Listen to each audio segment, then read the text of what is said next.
Hello, Abraham. I felt that it was really powerful. And I think I'm almost there, but I would like my sexuality back. Well, do you know where sexuality is? It's right over there with alignment. It is. So get aligned and it will be there, or even get in the vicinity of it. Do you remember what you felt like on the whole when you were feeling that sexual energy? Yes, I do. Well, give us some description of it.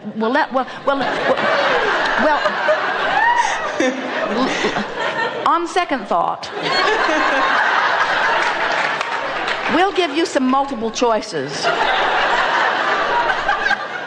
Did you feel more in love with life or discouraged about life then? I loved life. It was a freedom that I had, and nothing bothered me. It was just a freedom. So you had a zest for life that was pulsing through you in every way because your stream was moving rapidly and you didn't have a whole bunch of things that you were fussing and worrying about that were holding you back from the momentum of the stream. So when you identify that and you're hearing it clearly, now just ask yourself, what are the main components of my life today that I'm using as my excuse to fuss and worry? What are you fussing and worrying about? Marriage and children. So, for example, what comes up most often? The amount of time, the responsibility. All right, so this emotion that you're describing, during which you're using the word responsibility, has an emotional component that we want you to try to identify. Does it feel like... It drags me down. It drags you down. It's logical to use those words. Does it feel like resentment? Very much so. And resentment's an interesting thing, isn't it? Because resentment, it's really close to bondage, because what it says is, I've made my bed and now I have to lie in it. In other words, resentment says, I made choices that I must keep that make me feel not good. That's the best description of resentment that we could give. I have to feel a way I don't want to feel because of the conditions. And that is the biggest lie that humans tell themselves, because you have the option of feeling differently without the conditions changing. But you didn't know that then. In other words, the reason you felt full of yourself and the reason you felt your sexuality flowing and the reason you felt so free is because then the conditions of your life that you were merely observing allowed you to feel that way. Now the conditions have changed and now you're looking at those conditions and you don't feel that way.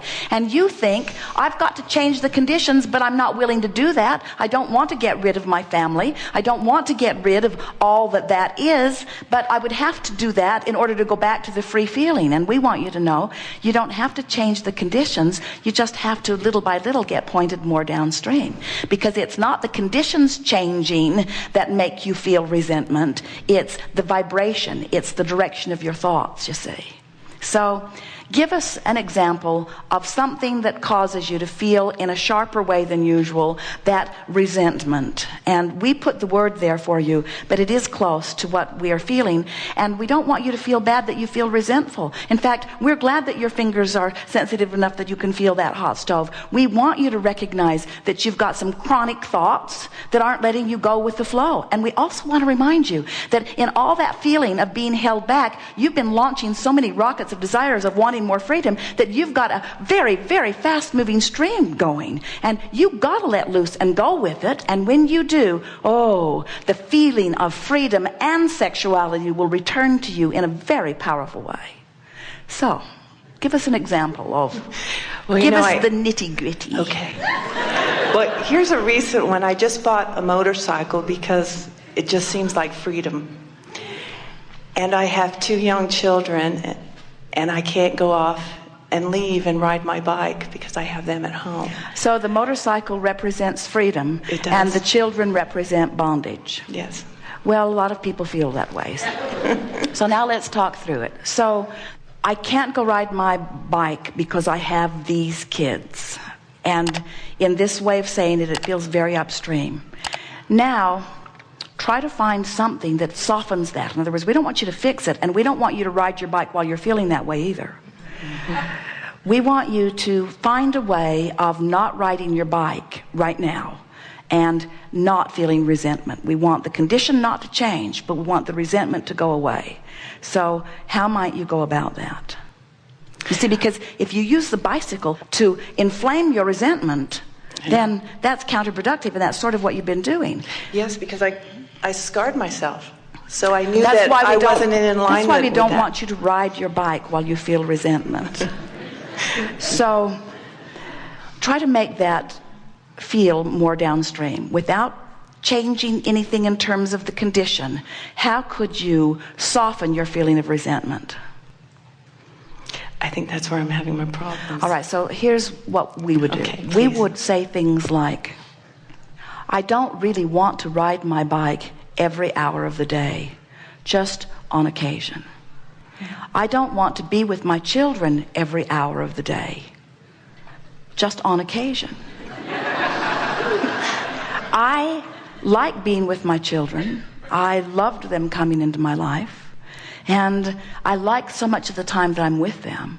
I believe that I can manage my life better and better so that I can have my children and my bike too. I just have to figure this out, and I will. And meanwhile, isn't it lovely that I have this bike? And isn't it lovelier that I have these children?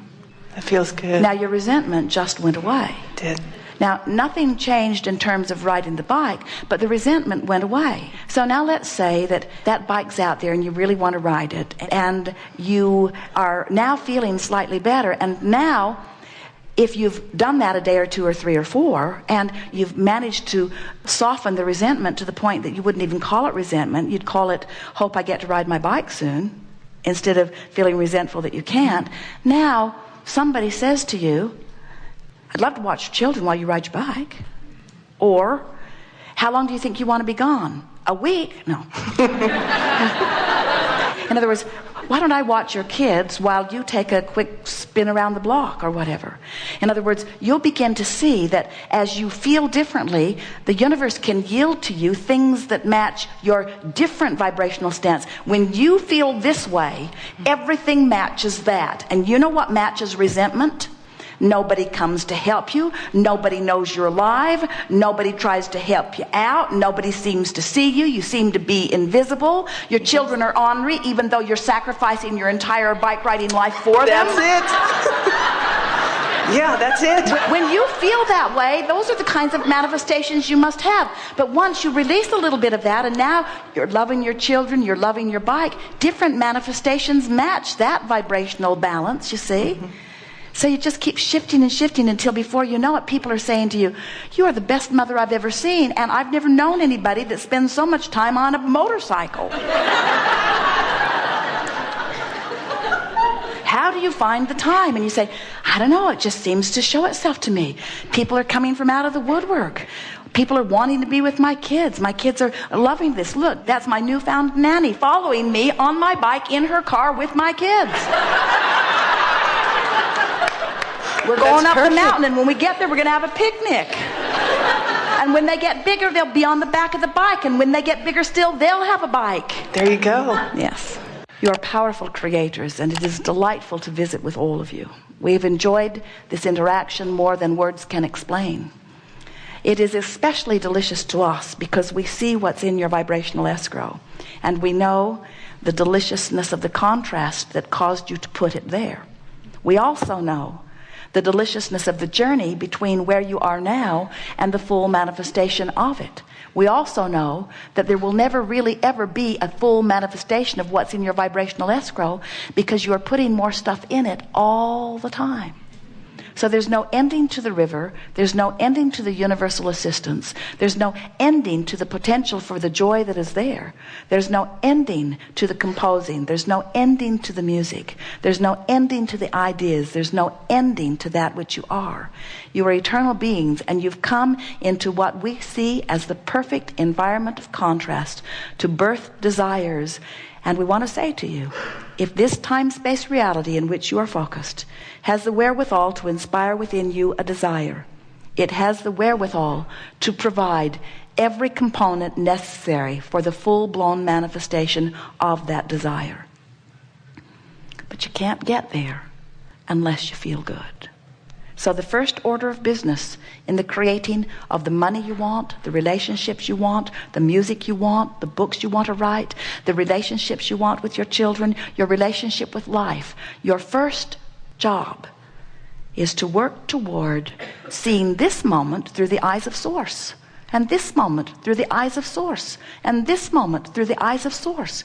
And we think that you think that the eyes of Source is so grandiose that it wouldn't be interested in the nitpicking little thing that you're dealing with now. But it is. The eyes of Source are looking at everything that you're looking at, and in a way that you must find alignment with. When you meet someone who's rude, the eyes of Source are seeing them differently than you are in your determination that they are rude. You want to see if you can find in them what the Source within you has found within them. And when you fixate on that, they cannot be rude to you. No one can be rude to someone who's looking through the eyes of Source. No one who is looking at life through the eyes of Source can experience the absence of something that they want. Because when you're looking at anything through the eyes of Source, you're a vibrational match to everything that you want, because the eyes of Source are fixated on the vibrational escrow that you have put there, you see. So the relationship that you are looking for is this one, this closing of the gap. Nothing is more important than that I feel good. Today, no matter where I'm going and no matter what I'm doing, it is my dominant intent to look for that which I'm wanting to see, to find the best feeling place that I can find, no matter what this business that is before me is. So I'm driving through traffic, and the guy comes around me and he cuts me off and then slows down, and he's right in front of me, and now I'm going slower than I was going before he came, and he's making it worse because he's flipping me off and trying to make it look like I did something wrong. And now I have a decision to make. I can see him through the eyes of Source, or I can feel the resentment that is more natural to me right now. So I decide to see him through the eyes of Source, and I think, I really don't know what's going on in his experience. I have no idea what kind of things are happening to him. And since I cannot possibly analyze it with any sort of effectiveness, then it's best for me to just make up my own version of him. And my own version of him is, what he just did, even though it seemed to involve me, really was not about me. It's something to do with what's going on with him. And oh boy, do I wish him well, because I don't want anyone to go through life feeling like that. Now you're seeing him through the eyes of Source. Now you're seeing him in a different way than you saw him just a moment ago, because you decided to see him through the eyes of Source. You see something on television, they tell you that the economic market is about to collapse, especially the housing market, and it gives you a feeling of discomfort in your belly, and you're not sure how it will affect you. You're not looking at it through the eyes of Source. You're letting whatever is being said to you on the television affect the way you look at it. You're being encouraged to see it in a way that the Source within you is not seeing it, and because you're seeing it in the way the Source within you is not seeing it, you are not allowing yourself the benefit of what you want. All the time you've had this house, all the time you've had this relationship with money, you've been putting things in vibrational escrow, and the Source within you is over there tending to that and holding that vibrational stance. And now what you just saw on television has influenced you into a vibration that's not in vibrational alignment with what you want and with what is already in your vibrational escrow. So you got to find a way of thinking about that better. So you say, I don't really know what's going on, and I don't think they really know what's going on either. And they are the media that always gets their money by stirring us up, because they believe that we worry about things, and that's why we watch them. And so maybe it is why I've been watching them, because I've been worried and because I'm looking for things that I'm worrying about too. And so I'm not going to worry about this because I don't really think they know, and because I believe that my Source is seeing it differently, and my Source certainly has broader view than whatever this guy is that's looking from his very predetermined view. And anyway, he has some axe to grind of his own that doesn't have anything to do with me. And so I'm going to find a way of feeling better about this, which is simply, I don't know enough about it to even think about it, and so I'm going to relax and just expect that things will turn out better for me, and they always do, and I'm doing all right. And so now you're beginning to see it through the eyes of Source. In other words, it's that everyday, moment by moment, thought by thought determination to feel a little better than the knee-jerk response that might be given to you, and before you know it, you will begin to see everything in your worldview through the eyes of Source. And as you do that, you're going to feel the exhilaration of life that you came forth to live. You won't feel lazy, and you won't feel uninvolved, and you won't feel detached from the deliberate creating that is going on in your life. You are the creator of your experience. We have enjoyed this interaction immensely. There is great love here for you.